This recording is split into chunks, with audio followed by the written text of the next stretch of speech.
Assalamualaikum warahmatullahi wabarakatuh. Bismillah, innal hamdalillah, sholli wa sallimu ala Rasulillah wa ala alihi wa sahbihi wa mawalah. Fa ya ayyuhal hadirun ittaqullaha haqqa tuqatih wa la tamutunna illa wa antum muslimun. Ilahi anta maksudi wa ridhaka matlubi a'tini mahabbataka wa ma'rifatak. Saudara hadirin yang saya hormati, sekurang-kurangnya kita harus mampu memahami bahwa ternyata manusia itu diciptakan oleh Allah Subhanahu wa Ta'ala dari dua unsur, yang mana kedua unsur ini sangat saling membutuhkan satu sama yang lainnya, yakni unsur ruh dan unsur jasad. Di masa yang sangat jauh sekali sebelum jasad ini tercipta, sebetulnya Allah Subhanahu wa Ta'ala terlebih dahulu menciptakan ruh kita. Lalu kemudian ruh ini berganti dimensi alam, yang akhirnya kita sampai pada saat di mana sekarang saat ini kita berada, yakni alam mulki atau alam dunia. Dan ternyata di alam-alam yang sebelumnya kita mengalami pergantian casing atau pergantian baju atau pergantian jasad. Seperti halnya di alam rahim, sebenarnya yang dipakai jasad di alam rahim itu bukanlah jasad yang saat ini. Karena jasad di alam rahim itu dia mungkin lebih lembut karena disesuaikan dengan keadaan rahim tersebut. Akan tetapi ketika kita masuk ke alam dunia ini, maka Allah pun merubah casing jasad itu menjadi seperti halnya sekarang ini. Dari sini kita bisa ambil kesimpulan bahwa sebenarnya ternyata yang dinamakan manusia sejati itu, yang dinamakan manusia hakiki itu ternyata bukanlah jasad, akan tetapi dia adalah ruh. Seperti halnya digambarkan oleh Tuan Syekh Abdul Qadir Al-Jilani di dalam kitab Sirul Asrar, bahwa ternyata konsep manusia yang hakiki itu adalah ruh, bukanlah jasad. Seperti halnya juga digambarkan oleh Syekh Amin Al-Qurdi di dalam kitab Tanwirul Qulubnya. Beliau menyatakan bahwa sebelum ruh ini terkait dengan jasad di dalam bab nafsu, beliau menyatakan bahwa sebelum ruh terkait dengan jasad, dia bernama ruh.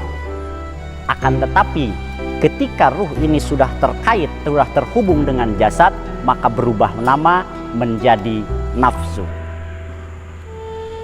Jadi dari sini kita sudah bisa pahami bahwa ternyata konsep yang selama ini kita terima, keumuman manusia memikirkan bahwa ternyata kebanyakan konsep itu salah. Mereka tidak menyadari bahwa sebenarnya manusia yang sejati, manusia yang hakiki itu bukanlah jasad, akan tetapi sebenarnya ruh. Oleh sebab itu, maka di sini kita perlu menalaah ruh ini lebih mendalam lagi. Karena jikalau kita mengabaikan hal ini, maka berarti kita sebenarnya sedang mengabaikan kesejatian diri kita sendiri. Masyiral ikhwan rahimakumullah, manusia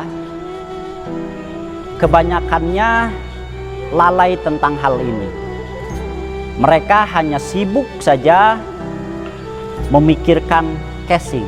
Mereka hanya sibuk saja memikirkan kepentingan jasad saja, tanpa mereka hiraukan kepentingan ruh itu sendiri. Padahal Jalaluddin Rumi di dalam kitab Fihi Ma Fihi, beliau menggambarkan sebenarnya antara jasad dan ruh itu seperti orang yang memiliki kuda. Dan keinginan antara pemilik kuda dan kuda itu sendiri sangatlah berbeda tentunya. Orang yang memiliki kuda punya kekasih yang jauh di sana, dan rindu hatinya sudah dilanda kerinduan yang mendalam, sehingga akhirnya mengadakan perjalanan untuk menemui kekasihnya itu. Akan tetapi kuda yang sebenarnya keinginannya itu jauh berbeda. Dia hanya ingin diam di istal dan menikmati rumput hijaunya.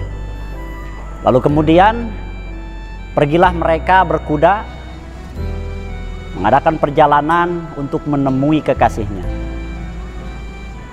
Lalu di tengah perjalanan, sang pemilik kuda ini masuk ke dalam imajinasinya sendiri, sehingga dia lupa pada perjalanan yang akhirnya, yang seharusnya dia bisa mengendalikan kudanya itu sendiri, akhirnya jadi terbalik. Dialah yang dikendalikan oleh kuda. Karena keinginan yang berbeda tadi, maka sang pemilik kuda ini akhirnya kembali dibawa berputar, dan kembali kuda ini berjalan menuju istal. Sesampainya di istal, barulah sang pemilik kuda ini terbangun.